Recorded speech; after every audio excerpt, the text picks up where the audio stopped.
মৈত্রী, আমার দ্বিতীয় প্রশ্ন, গ্রেফতারের আশঙ্কা কতটা রয়েছে?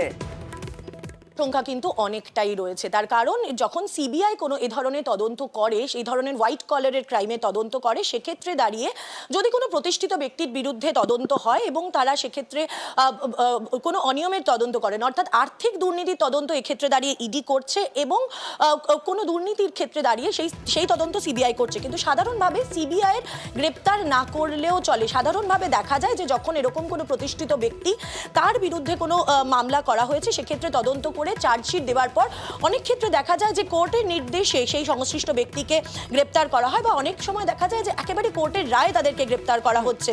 কিন্তু এক্ষেত্রে এনফোর্সমেন্ট ডিরেক্টরেটের হাতে যে পিএমএলএ অ্যাক্ট রয়েছে, সেক্ষেত্রে তারা তদন্ত চলাকালীন গ্রেপ্তার করতে পারেন তদন্তের স্বার্থে কোনো ব্যক্তিকে। এবং যেটা দেখা গিয়েছে যে এনফোর্সমেন্ট ডিরেক্টরেট ইতিমধ্যেই মামলা রুজু করে দিয়েছে এবং তারা ইতিমধ্যেই এর আগে আমরা দেখেছি যে দুবার সমন পাঠিয়েছেন মহুয়া মৈত্রকে।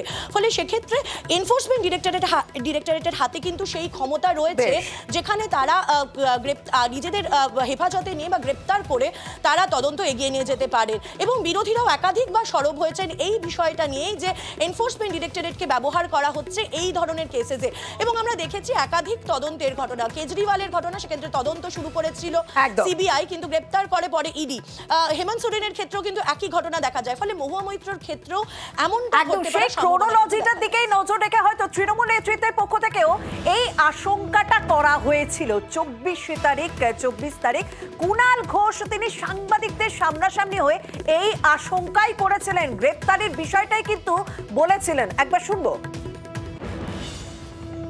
মহুয়া মৈত্রকে যদি অ্যারেস্টও করে, মহুয়া মৈত্র জেল থেকে প্রতিদ্বন্দ্বিতা করবেন এবং জিতবেন। এটা একটা চক্রান্ত চলছে মহুয়ার বিরুদ্ধে। যেহেতু লোকসভায় প্রধানমন্ত্রী বিজেপি জড়িয়ে দুর্নীতির অভিযোগ সামনে এনেছিলেন, সেই জন্য মহুয়াকে এইভাবে টার্গেট করা হয়েছে।